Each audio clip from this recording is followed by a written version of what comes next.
Welcome to a special episode of Planet Possible. We've just had COP27, the climate COP in Egypt, and we're in the midst of COP15, the Biodiversity COP in Montreal. We've heard a lot about COP27 and perhaps a little less about COP15, yet both are key events in marking our response to the climate and ecological emergencies that we face. So that's what we're turning our attention to in this audio special.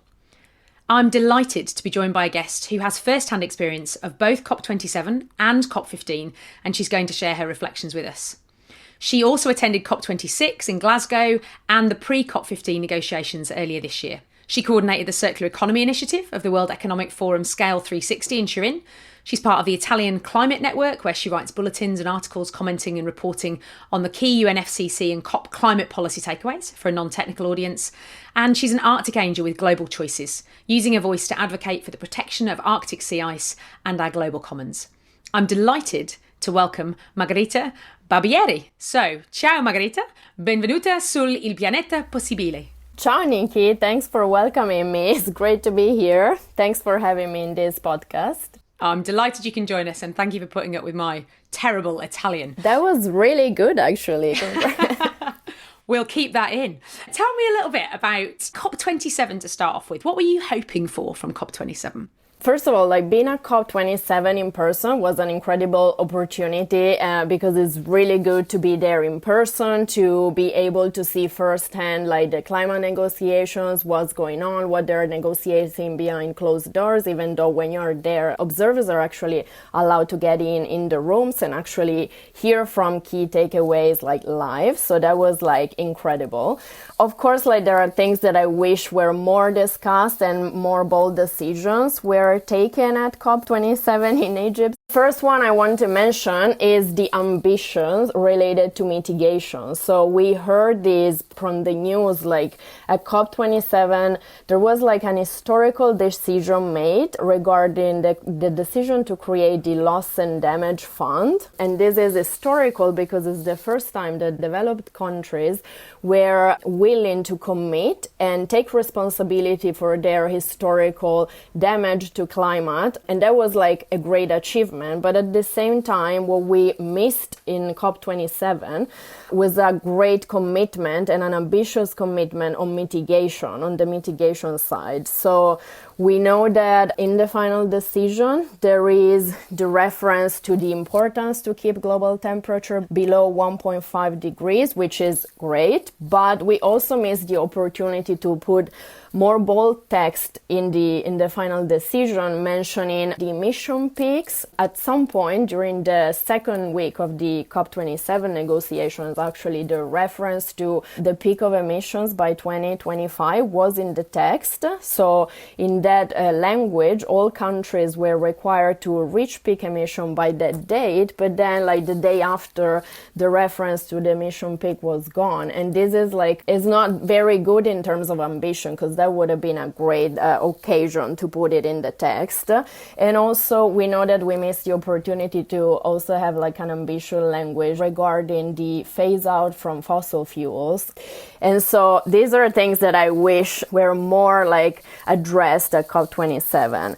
I wish to see more attention driven to the issue of polar ice in Arctic regions, because we know that polar ice is critical to stabilize climate stability. And we know a very simple thing, we can't plant ice. When it's gone, there is no way to get it back.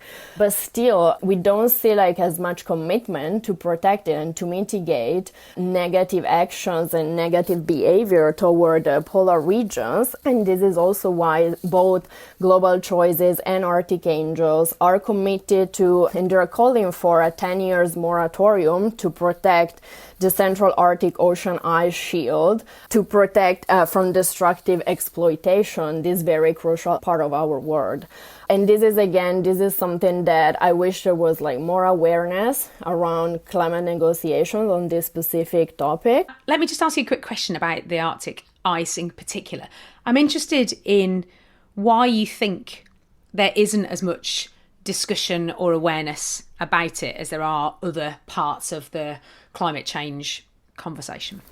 Yeah, so this is like a very interesting and also somehow broad question in the sense that the environmental issue and climate change is a very broad issue. So it has connections to a very wide series of topics. For example, there is a lot of discussion going on why biodiversity, desertification, climate change, like pollution, both from plastic and not plastic, but also like issues related to polar ice are not like tackled and addressed together. And from one hand, it's very crucial to be able to acknowledge the interrelation and both the positive and negative circles related to these issues. But to the other hand, it's also true that in contexts like in fora like COP27, COP on biodiversity, there are so many countries, like all the UN members countries, almost all the countries in the world there, and they have to decide by consensus, which makes very hard to come together and take common decisions. And so the more you get inputs on the table, the more topics you need to address and decide upon, the harder the process it gets. So when we go to COP27, to climate COP, so UNFCCC COPs, like the process of negotiation is very focused on climate, emissions, anything related to the Paris Agreement. So I mean, this is my personal answer. I will say probably this is why. But at the same time, we know that around the negotiations, there are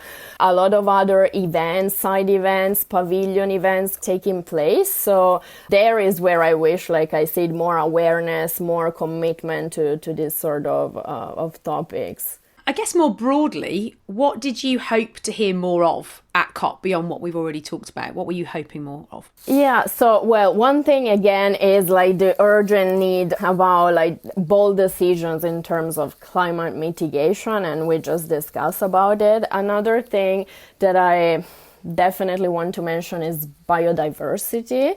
COP27 was the first at a thematic day dedicated to biodiversity, and that was the first time that happened in a COP, which is great. And also in the final text, so COP27, there is the mention and the acknowledgement of the importance to tackle both biodiversity crisis and climate crisis together, which again is a good thing. But at the same time, well, during the biodiversity day, there were very important high-level events regarding biodiversity, and for example, like the attendance on site at these events were not that great. Like when you have these very big conversations going on, you wish everyone would just like run in that room and just hearing what the leaders have to say. Well, there were people in the room, but not as much I wish they were, which is odd somehow, right? Because, nature is something as basic, like everything is also rooted in nature. So, and we also know that we can tackle the climate crisis without nature and biodiversity. So another thing is that in the final decision of COP27,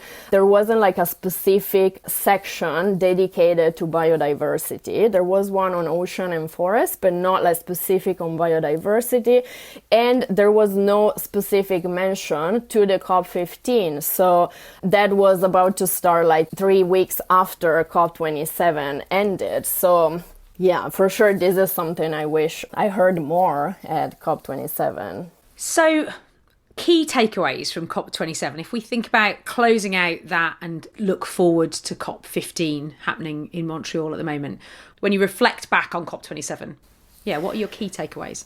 Yeah, I don't know if necessarily like a key takeaway, but one thing that I would like to share is that I've been to COP26 and COP27, and I could definitely notice the difference of being like in a COP in different regions of the world, because we know that when like a certain country hosts a COP, it has space to somehow like try to shape the agenda. At least it has the lead in the process. I know the process is taken by consensus, but there is like an area of influence where the presidency can have a role. And so it was like good to see the comparison. Of course, like the setting agenda by the Egyptian presidency was very different by the agenda set by the UK presidencies in terms of like which were the key discussions they tried to keep in the agenda agenda. So, for example, the Egyptian presidency tried and succeeded to keep like discussion on loss and damage like very central in the whole COP. Well, in Glasgow, we can say that most of the discussion were also on mitigation that in Egypt weren't taking that much space in the overall process. So this is like something that somehow hit me. Like I found it very interesting to it's something that I knew, theoretically knew it, but seeing it like happening was very crucial and insightful, I would say. That's great. I guess I was just interested in some of your personal reflections really from being at COP, and it's really interesting to hear that the region has such an influence on the agenda and the outcomes actually, and is really important therefore that it does move around the world. Yeah, maybe like another insight I can share is that, for example, in COP26, I attended the first week of the negotiations, where in COP27, I attended the second week. And also that was like a very good comparison. My takeaways from there is that, of course, like when you attend the first week, there is like a lot going on, like a lot of discussion, a lot of negotiations, a lot of side events. And then they tend to, the number of them gets lower the more you approach the end of the COP, but at the same time the second week of a climate COP gets very political, so it's very exciting in a way to be there and being able to see and read like the draft like every day changing like from one night to the other morning, because a lot of political discussions going on, and you get a real sense of the shape that the outcome is about to take. And this is something that you don't see in the first week for sure, because the first week is the beginning of it. Well, yeah, so I really enjoyed to be there the second week this year. So you're heading to the Biodiversity COP in Montreal, COP15, and you're doing that virtually, I think, this time. Tell me about where you see the links between the climate COP and the biodiversity COP. The link is everywhere, if you ask me, in the sense that, of course, like climate change and biodiversity are very intertwined, and we cannot solve like one crisis without solving the other. So we cannot solve like the biodiversity loss without tackling climate change. That is one of the key drivers for biodiversity loss, and vice versa. We cannot really solve the climate crisis without the help of nature and biodiversity. So I was very happy to see at least like major statement made at COP27 this year on this specific discussion and topic. So the Secretary General of the Biodiversity Convention or the UNEP Executive Director were addressing specifically these discussions, and they were saying that nature is like our biggest ally, so we can actually nature can support us in removing carbon, like 1/3 of the carbon that we will need to do like yearly. So it's very important to tackle the two crises and to acknowledge that there are not separate crises.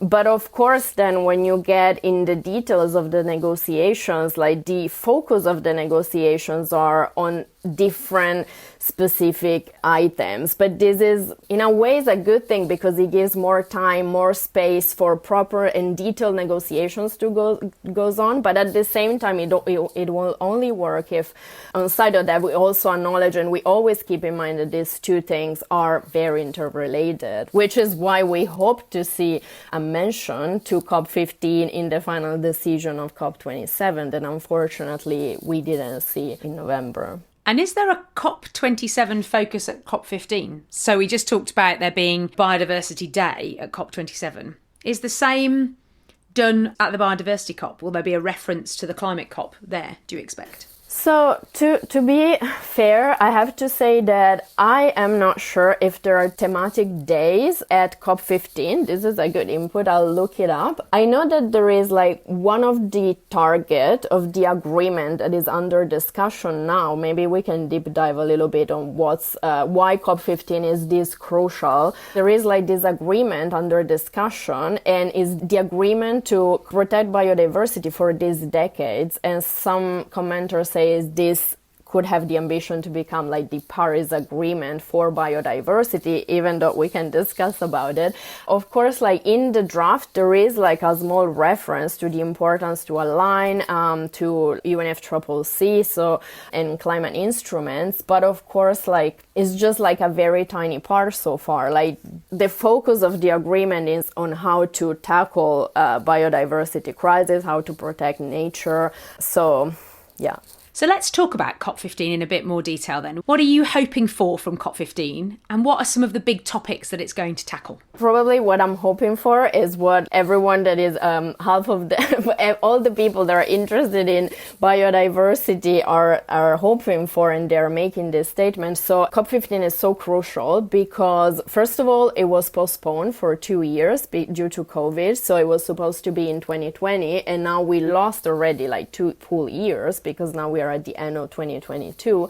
And so far, we don't have like a framework or an agreement for this decade for actions to protect biodiversity, because the previous agreement just expired at the end of last decade, and then it was supposed to be approved, like in agreed COP15 that was supposed to happen in 2020, but then COVID happened, and so it was postponed by 1 year because we actually had like the first part of COP15 already happened in October last year in China, but then it was half hybrid virtually. We were in again, like COVID was there, so it was decided to have a second part of it, and it was postponed like throughout the whole 2022 and until at the very end of it, so in December.